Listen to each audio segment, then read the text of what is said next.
PPT 좀 하나 띄워줘 보실까요? 1800년대에 독일에서 지금 보신 하인리 슐리만이라고 하는 사람이 목사님의 아들로 태어나셨어요.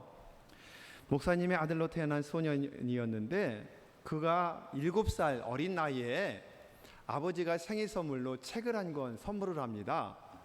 어떤 책이냐면 시인 호머라고 하는 분이 쓴 일리아드와 오디세이라고 하는 그런 책인데, 이 책이 어린이를 위한 세계사라고 하는 아빠가 사준 책 속에 있는 내용이에요.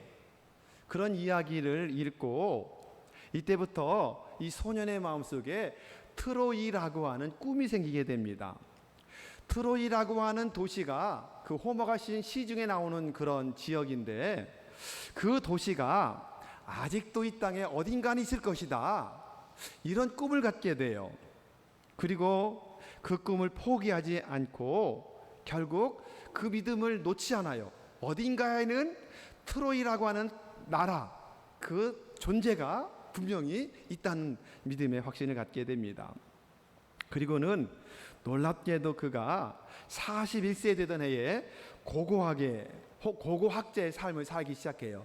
그 전까지는 제대로 살지 못했는데 41살 때 고고학자의 삶을 시작을 하게 되고, 결국 10년이 지난 나이 51세 되던 해에 1871년에 트로이 유적을 발굴하는 기적적인 역사가 나타납니다. 놀라운 거죠.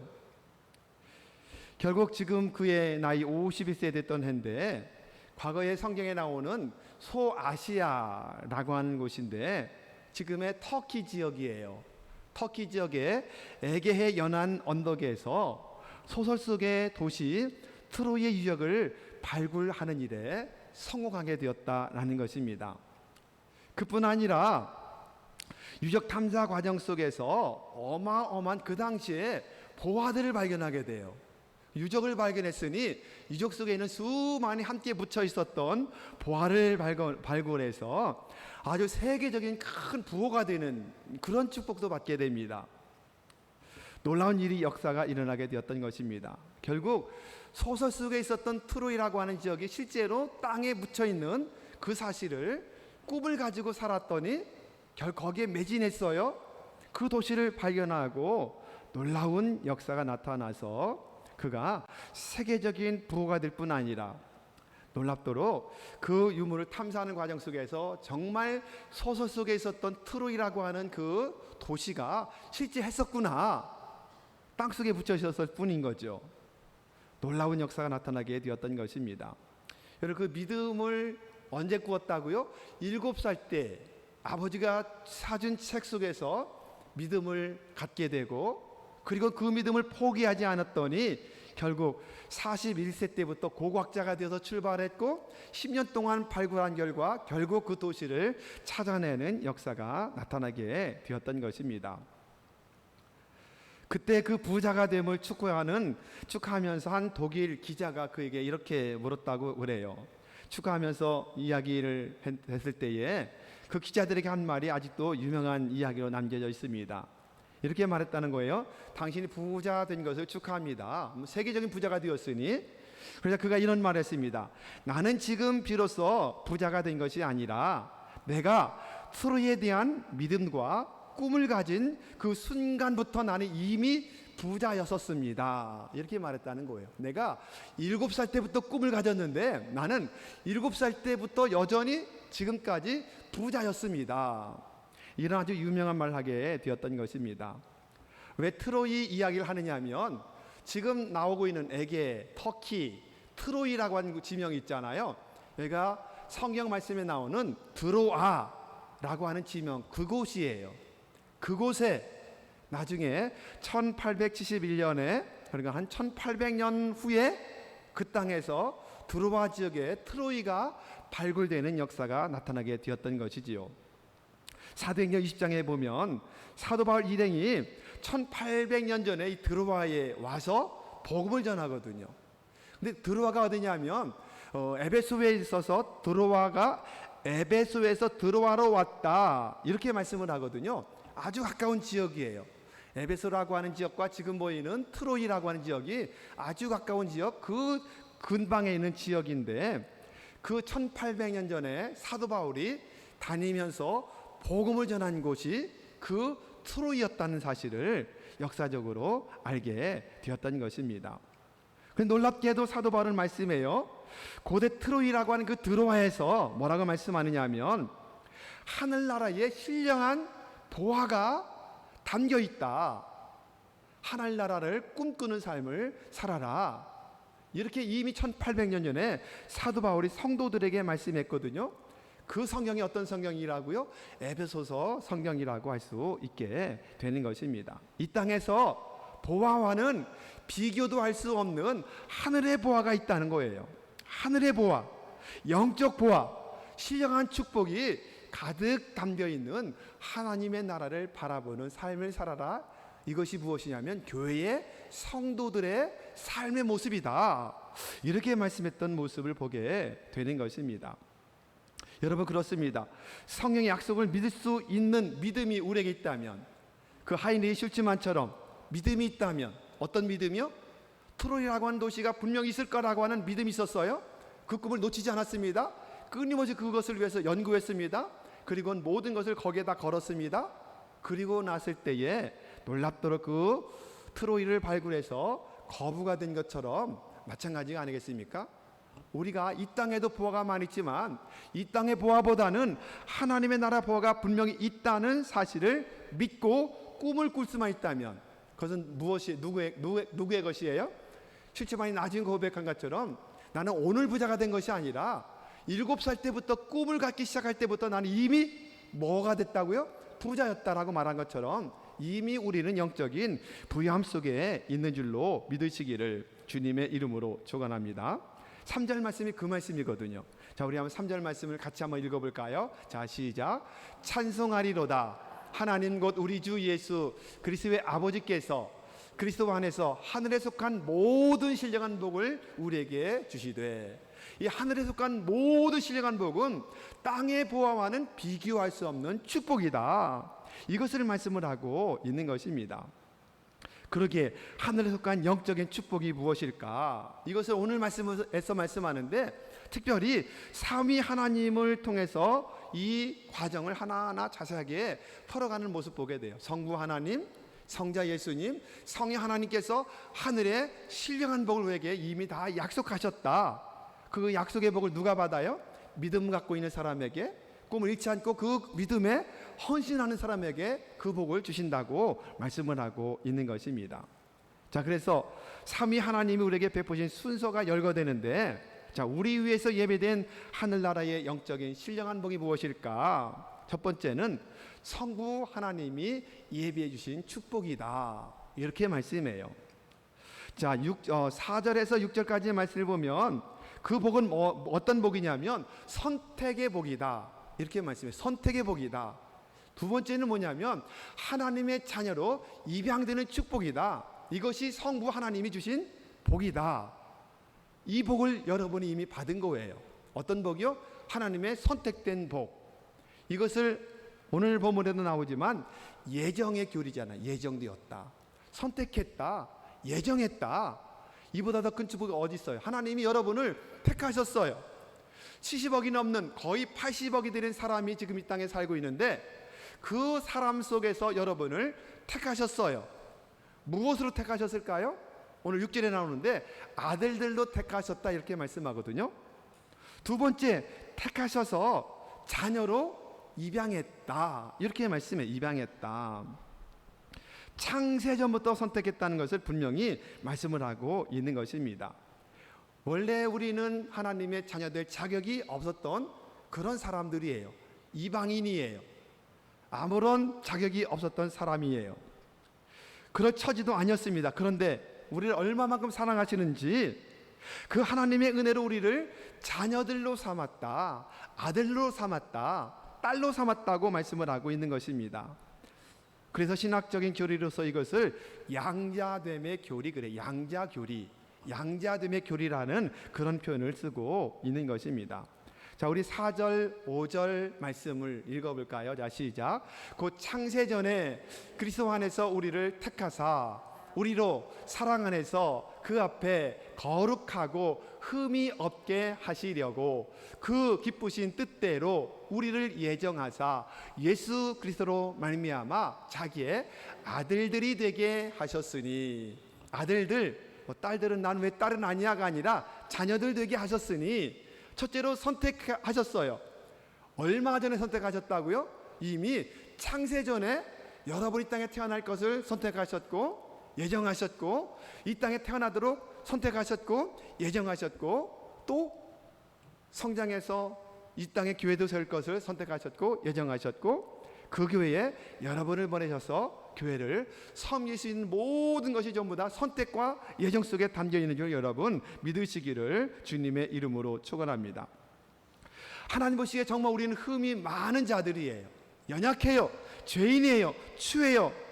흠이 많음을 알면서도, 그런데 어느 날 그분의 은혜로 그분 앞에 거룩하고 흠이 없는 자로 내가 인정해 준다 라고 택하셨다라고 말씀을 하고 있는 것입니다. 여러분, 그렇게 선택하셨는데 그럼 왜 우리를 택하셨을까? 왜 창세전부터 우리를 예정하셨을까? 그 답이 6절에 나오죠. 자, 6절도 읽어볼까요? 자, 6절 시작. 이는 그가 사랑하시는 자 안에서 우리에게 거저 주시는 바 그의 은혜의 영광을 찬송하게 하려는 것이라. 하나님의 은혜의 영광을 찬송하게 하시려고 보잘것없고 자격 없는 우리들을 창세전부터 택하시고 예정하셔서 이 땅에 보내셨고 예수 믿게 하시고, 그리고 무엇을 하라고? 하나님의 영광을 날마다 찬양하라고, 오전의 말씀대로 하나님을 송축하라고 우리를 부르셨다라고 지금 말씀하고 있는 것입니다.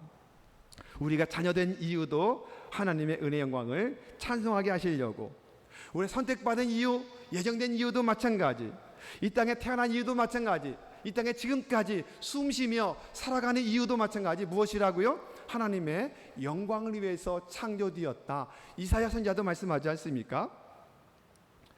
우리 주변에는 아직도 자녀를 입양하는 분들이 그렇게 많지는 않아요. 많지는 않은데 그래도 입양에 대한 인식이 많이 지금 우리나라가 좋아지긴 하잖아요. 좋아지긴 하고 있는데, 미국이라고 한 나라 같은 경우는 아주 오래전부터 이 기독교 신앙의 바탕이니까 그 기독교적인 사랑을 가지고 입양을 굉장히 많이 하잖아요. 아주 많이 합니다. 우리 한국에 6.25가 나면서 많은 고아들이 생겼잖아요. 고아들이 생기면서 많은 어린 아기들이 미국이나 유럽으로 많이 입양을 갔잖아요. 그래서 거기서 성공했던 분들의 이야기가 아주 많이 나오고 있는데, 미국은 아주 오래전부터 주님의 사랑을 그렇게 표현해서 입양하는 일들이 굉장히 많았었어요.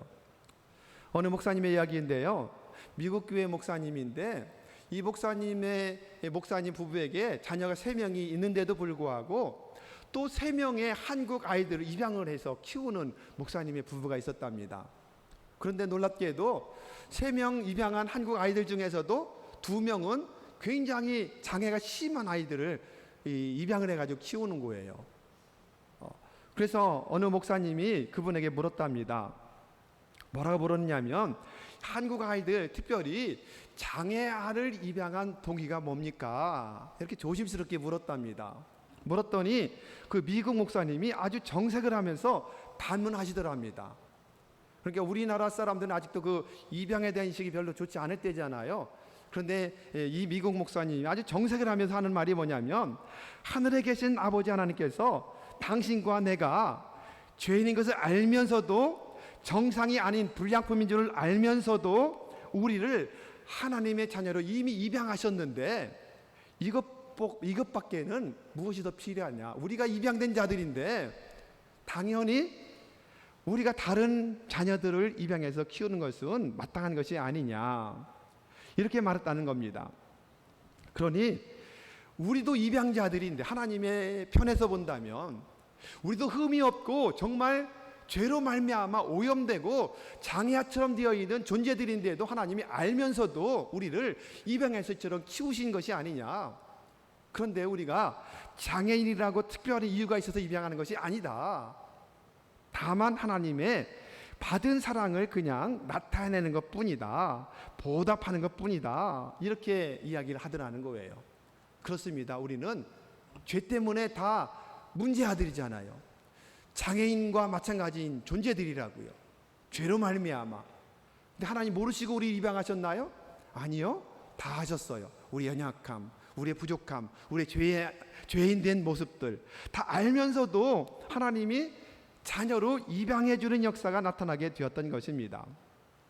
그렇기 때문에 6절을 다시 한번 좀 읽어볼까요? 6절 말씀. 자, 시작. 이는 그가 사랑하시는 자 안에서 우리에게 거저 주시는 바 그 은혜의 영광을 찬송하게 하려는 것이라.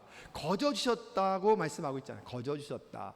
아무런 조건 없이 그냥 우리에게 거저 속량도 하시고 죄도 사해 주시고 하나님의 자녀 삼으시고 입양되는 역사가 나타나게 하셨다고 분명히 말씀하고 있는 것입니다.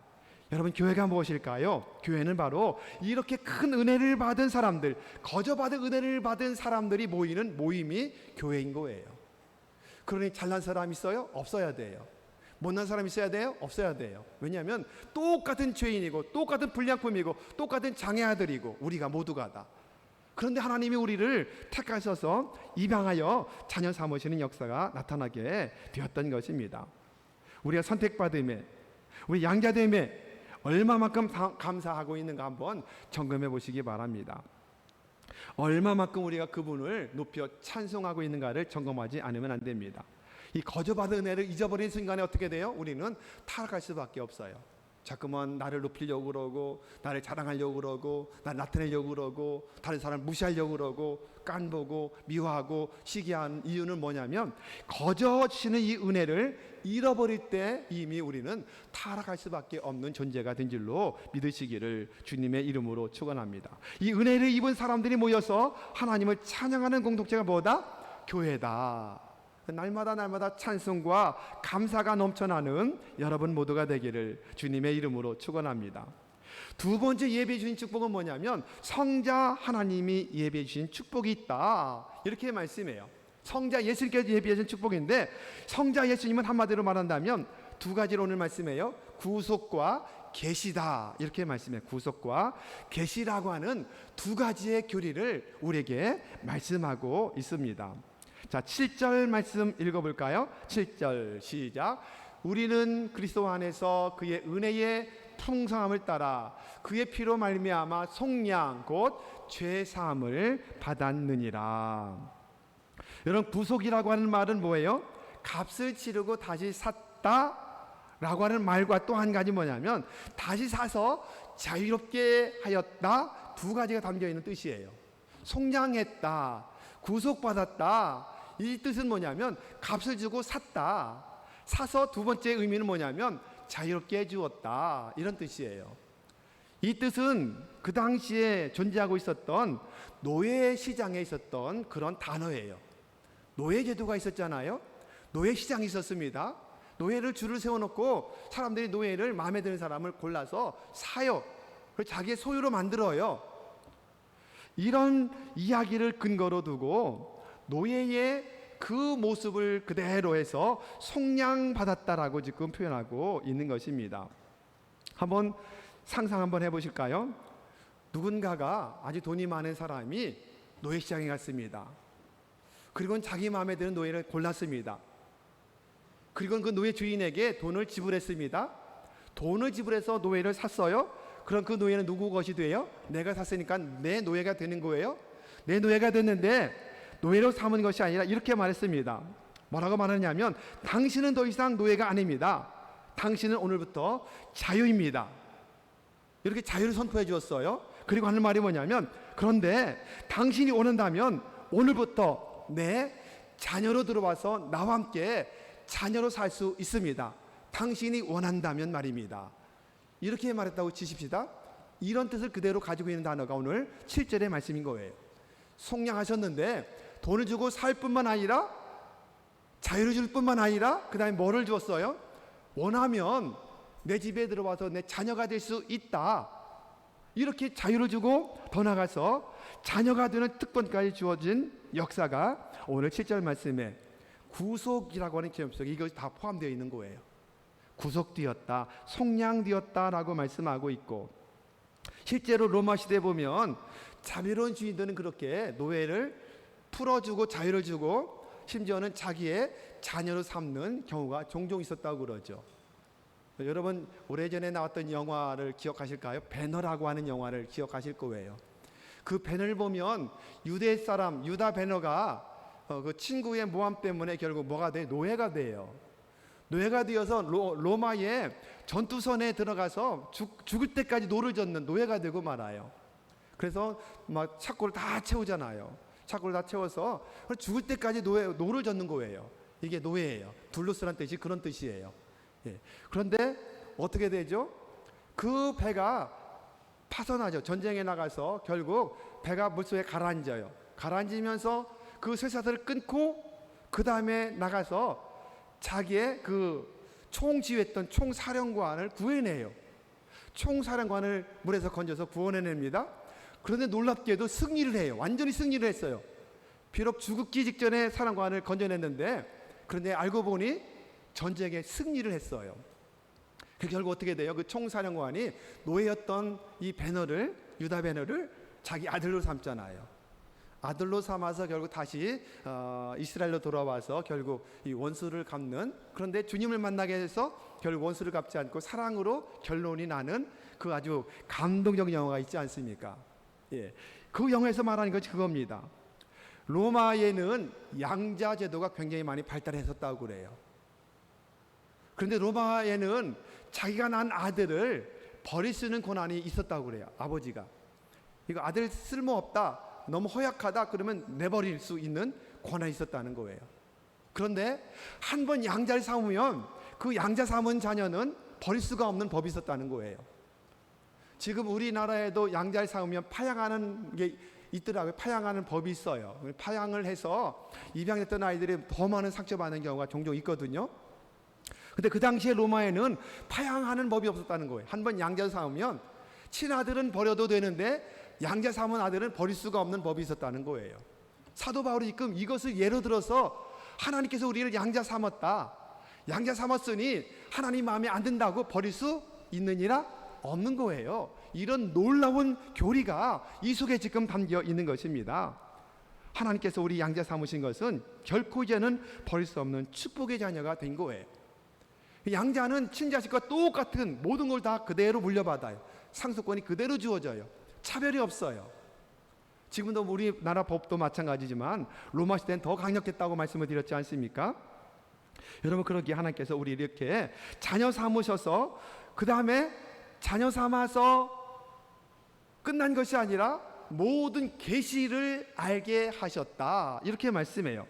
계시를 알게 하셨는데 비밀을 알게 하셨다라고 말씀해요.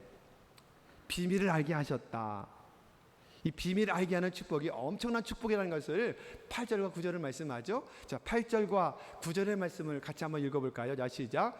이는 그가 모든 지혜와 총명을 우리에게 넘치게 하사 그 뜻의 비밀을 우리에게 알리신 것이요, 그의 기뻐하심을 따라 그리스도 안에서 때가 찬 경륜을 위하여 예정하신 것이니. 뭐라고 말씀해요? 그 뜻의 비밀을 우리에게 알리셨다. 자녀를 삼으신 다음에 하나님께서 세우신 그 모든 비밀을 낱낱이 숨기지 않고 전부 다 알게 하셨다, 이렇게 말씀해요. 여러분, 물어볼게요. 여러분, 아내와 남편 사이에 비밀이 있으신가요? 비밀. 아내와 남편 사이에 비밀이 있으면은 불행해질 수가 있어요. 비밀이 있으면 안 되잖아요. 그런데 종종 비밀이 있을 수가 있어요. 그런데 가장 절친한 친구와는 비밀이 없더라고요. 그렇지 않습니까?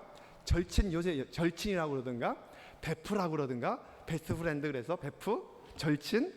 절친과는 아내나 남편과 나누지 못하는 비밀도 절친하고는 나누잖아요. 그렇지 않습니까? 오늘 말씀 잘 보십시오. 하나님이 자녀 삼으신 그 자녀와는 전부 다 비밀이 하나 없이 다 공개하셨다. 이게 뭐냐면 계시예요. 계시. 계시라고 하는 단어가 히라버로 아포칼립시스라고 하는 말인데, 쉽게 얘기하면 카튼을 쳐서 가려놨어요. 그런데 계시가 뭐냐면 카튼을 활짝 열어서 숨겨져 있었던 것을 그대로 보여준다는 의미를 가지고 있어요. 이게 계시예요. 하나님이 숨겼던 모든 비밀들을 자녀들에게는 다 낱낱이 다 말씀하셔서 그 뜻을 하나도 남김없이 다 알게 하시는 하나님의 은혜. 이것을 우리 예수님께서 뭐라고 말씀하시죠? 친구로 삼았다 그렇게 말씀해요. 친구로 삼았다. 자, 요한복음 15장 15절 말씀 같이 한번 읽습니다. 시작. 이제부터는 너희를 종이라 하지 아니하리니 종은 주인이 하는 것을 알지 못함이라. 너희를 친구라 하였노니 내가 내 아버지께 들은 것을 다 너희에게 알게 하였음이라. 여러분 보십시오. 노예 제도를 다시 기억해 보십시오. 노예를 돈을 주고 샀어요. 그럼 누구 노예가 되는 거죠? 내가 샀으니까는 내 노예가 되는 거예요. 내 소유예요. 그런데 예수님께서는 노예라고 하지 않고 뭐로 삼으셨다고요? 아들들, 자녀로 삼았다고 말씀해요. 그런데 더 놀랍게, 더 친근하게 친구로 삼으셨다. 내가 너희를 종이라고. 원래는 종이잖아요. 우리가 주님이 피값 주고 우리 샀으니 주님의 종이에요. 그런데 더 이상 너희를 종이라고 하지 않겠다 라고 말씀하시면서 이제부터는 내가 너희를 친구로 대하겠다. 너희는 나의 친구다.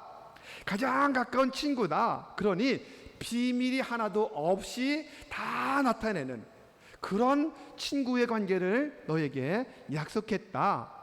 아버지께서 말씀하신 것, 아버지께서 알려주신 것 하나도 숨기지 않고 너에게 다 말하겠다라고 주님이 말씀하신 것입니다.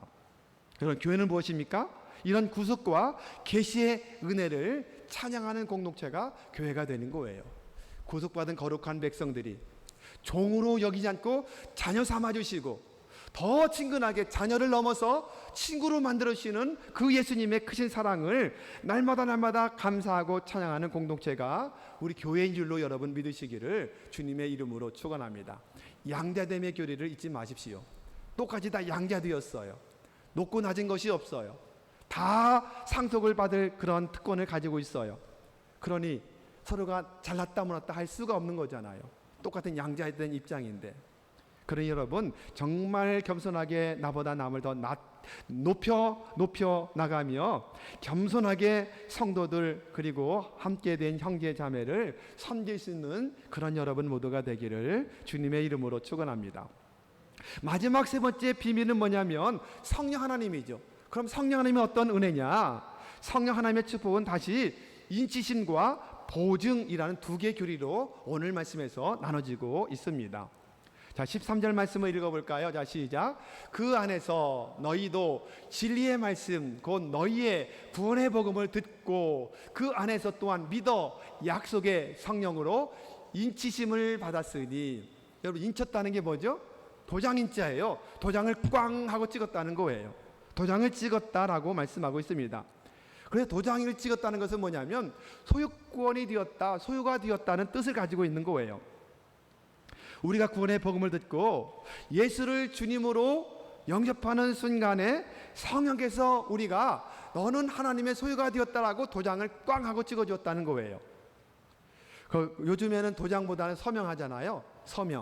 서명을 했다는 거예요. 이제는 너는 하나님의 소유권, 하나님의 자녀, 주님이 말씀하신 것처럼 너희 하나님의 친구가 되었다라고 도장을 찍었다, 서명해 주었다, 이런 뜻을 가지고 있어요. 누가요? 성령께서 그렇게 하셨다고 말씀하고 있는 것입니다.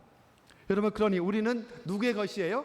하나님의 것이에요. 하나님의 것. 믿습니까? 사도 바울이 로마서에서 하나님의 것으로 부름받은 그렇게 말해요. 하나님의 소유로 부름받았다라고 말씀해요. 우리 하나님의 자산이 된 거예요. 그러면은 만약에 하나님의 자녀인 우리가 실족하거나 잘못되면 누가 손해일까요? 주인이 손해가 되는 거잖아요. 하나님이 손해가 되는 거예요. 이런 자부심을 가지고 당당하게 살아가시기를 주님의 이름으로 축원합니다. 하나님 내가 잘못되면 하나님 것이니까 하나님 손해예요. 이런 자부심을 가지는 이 교만으로 나가면 안 되겠지만 이런 당당한 자부심이 있어야 되지 않겠습니까? 왜냐하면 이미 성령님을 통해서 도장을 찍어서 너는 하나님의 소유, 하나님의 자녀, 하나님의 친구가 되었다는 말씀을 하고 있기 때문에 그렇습니다. 여러분 그러기에 하나님은 우리를 늘 성령님을 통해서 돌보시고 보호하시고 우리 인생 속에 개입하셔서 날마다 주님과 동행하는 삶을 살아가도록 도우시는 역사가 있다는 사실을 믿으시기를 주님의 이름으로 축원합니다. 이사야 선지자가 고백을 하죠. 이사야 41장 1절도 한번 읽어볼까요? 자, 시작. 야곱아, 너를 창조하신 여호와께서 지금 말씀하시느니라. 이스라엘아, 너를 지으신 이가 말씀하시느니라. 너는 두려워하지 말라. 내가 너를 구속하였고 내가 너를 지명하여 불렀나니 너는 내 것이라. 너는 내 것이라 분명히 말씀하고 있지 않습니까? 나는 주님의 것이라는 확신 가지고 평생 살아가는 여러분 모두가 되기를 주님의 이름으로 축원합니다. 한 걸음 더 나가서 본문은 성령께서 우리 기업에 보증이 되셨다 이렇게 말씀해요. 보증이 되셨다. 자, 14절 말씀 읽어볼까요? 자, 시작. 이는 우리 기업에 보증이 되사 그 얻으신 것을 속량하시고 그의 영광을 찬송하게 하려 하심이라. 할렐루야. 여러분, 성경에서 말씀하는 기업이란 뭐죠? 기업이 뭐죠? 기업이라고 하는 것은 이 세상과 하나님의 나라까지 가서 성도들이 누리게 될 모든 축복을 총망라한 것을 기업이라고 말씀해요. 하늘나라 가서 받는 상급만이 아니에요. 하늘나라만이 아니라 이 땅에서도 누리는 모든 축복들, 이 모든 것들이 전부 다 하나님의 기업 속에 다 들어있는 거예요. 여러분이 하나님의 기업 속에 있는 줄로 믿으시기를 주님의 이름으로 축원합니다. 이 땅에서만이 아니라 하나님의 나라까지 가서도 누리게 될 모든 축복들, 이게 기업이에요. 그 기업으로 주님께서 보증하셨다라고 말씀하고 있는 것입니다. 성령의 임재가 우리 안에 거하셔서 도장을 찍으시고 보증하셨다.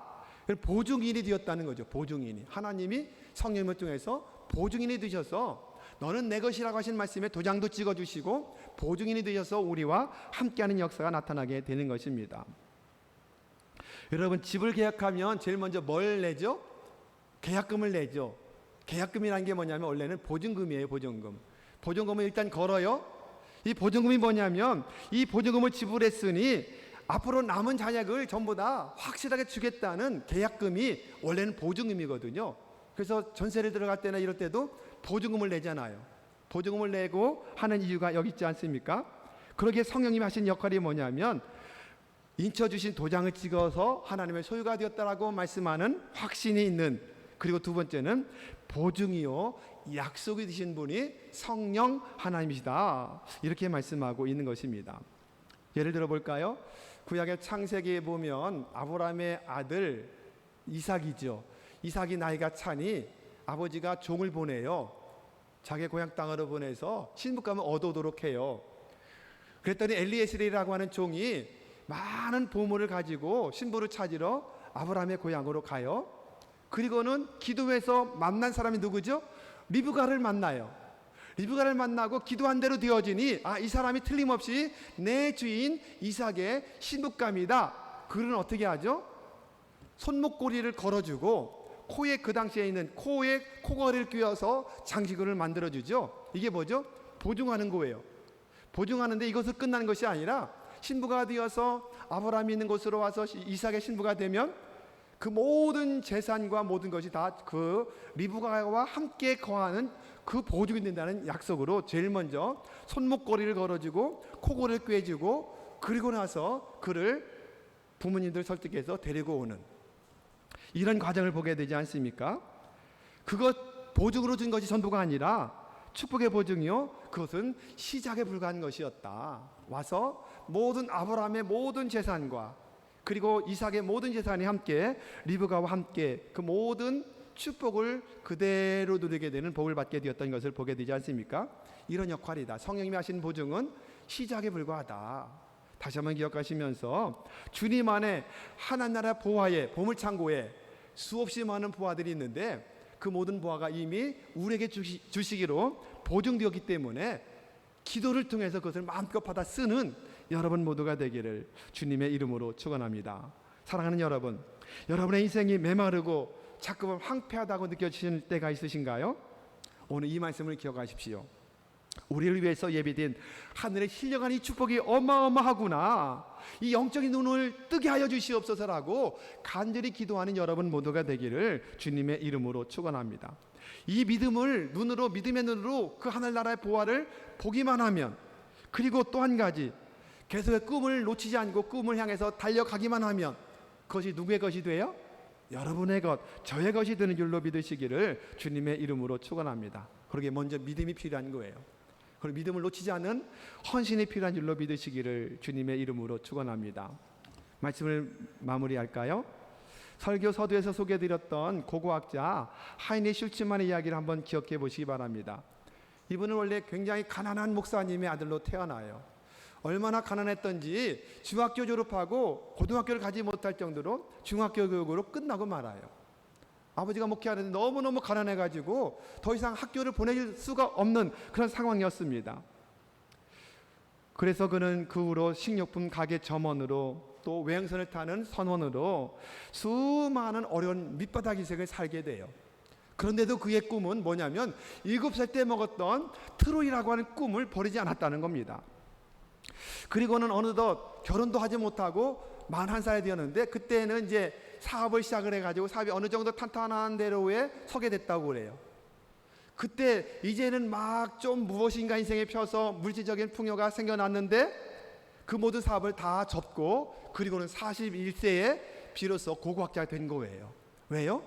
7살 때 품었던 꿈을 버리지 못했기 때문에 그 늦은 나이에 고고학자가 되고 결혼도 하지 못했다가 나중에 결혼하게 되는데 50이 되도록 결국 사랑하는 여인도 만나지 못하고 그냥 뼛속까지 스미는 인생의 고독을 감수하면서 놀랍도록 그간 일이 뭐냐면 독일어가 모국어잖아요. 독일어 외 7개 국어를 전부 다 외국어를 공부를 합니다. 그 늦은 나이에 고고학자가 되면서 끊임없이 노력해서 7개 나라를 언어를 연구하는데 왜냐하면 그 트로이를 발굴하기 위해서. 그리고는 결국 그가 고고학 연구에 모든 탄탄하게 시작이 되었던 사업을 내려놓고 고고학자가 된다고 했을 때에 다 미친놈이라고 그렇게 소리했다는 거예요. 미쳤다고. 하지만 그는 결국에 51세가 되는 해에 결국 트로이를 발굴하게 되고 트로이의 모든 부하를 다 자기 것이 되게 되고 그래 세계적인 거부가 되는 역사가 되었다는 것입니다. 그가 나중에 고백하기 이렇게 고백했습니다. 마지막에 그렇게 크게 성공한 다음에 그가 고백한 고백은 2가지 때문에 자기는 승리했다라고 고백했던 거예요. 인생을 성공으로 이끈 2가지가 뭐냐? 첫째, 일리아드 책에서 발견한 트로이에 대한 꿈이 7살 때부터 지금까지도 포기하지 않았다. 꿈이 있었다는 거예요.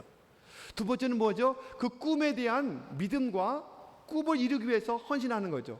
외국어를 7개나 더 배우고 모든 재산을 다 터넣어서 유적을 발굴하는 데 다 쏟아붓는 헌신이 있었기 때문에 이 놀라운 역사가 일어나게 되었다고 그가 마지막에 고백을 하게 되었던 것입니다. 꿈을 믿고 그는 앞으로 계속해서 꿈을 향해서 모든 가능을 다 투자하면서 헌신하게 되었던 겁니다. 그리고 마침내 그는 신화를 현실로 바꾸는 기적의 주인공이 될 수 있었던 것입니다. 여러분, 이 하일리 이 슐츠만의 이야기만이 아니라 그의 삶의 모습이 우리의 모습이 되어야 되지 않을까요? 하늘에 약속된 신령한 은혜와 복이 있다는 사실을 믿고 그 믿음을 향해서 우리의 모든 것을 투자하고 헌신하고 포기하지 않고 기다리며 기도하며 나갈 때에 예배된 모든 축복들, 하늘의 신령한 축복만이 아니라 이 땅에서 살아가는 데 필요한 모든 것까지 다 하나님께서 약속된 대로 넘치게 공급하게 될 줄로 믿으시길 주님의 이름으로 축원합니다. 교회는 바로 이 하늘의 부활을 꿈꾸고 바라보는 사람들이 모여서 주님을 송축하며 예배하는 공동체다. 여러분, 이 꿈을 놓치지 마시고 이 땅에서 물론 잘 살고 잘 먹고 이것도 중요하겠지만 하늘나라 꿈을 꾸는 여러분 모두가 되기를 주님의 이름으로 축원합니다. 인생은 영원하지 않습니다. 언제 주님 앞에 갈지 아무도 모릅니다. 그러게 이 땅에서 끝이 아니라고, 이제 끝인 것처럼 그렇게 살지 마시고 하나님의 나라를 바라보고 그 꿈을 포기하지 말고 그 꿈을 위해서 하나님의 나라에 모든 것을 다 옮겨놓는 삶을 살고, 요즘에 마태복음 묵상하잖아요. 모든 축복들을 하늘나라로 옮겨놓는 그런 삶을 살고, 이것이 헌신이 아니겠습니까? 그러므로 마침내 이 땅에서도 모든 복을 받아 누릴 뿐만 아니라 하나님의 나라에서 정말로 상상도 할 수 없는 기적의 주인공으로 복을 받는 여러분 모두가 되기를 주님의 이름으로 축원합니다.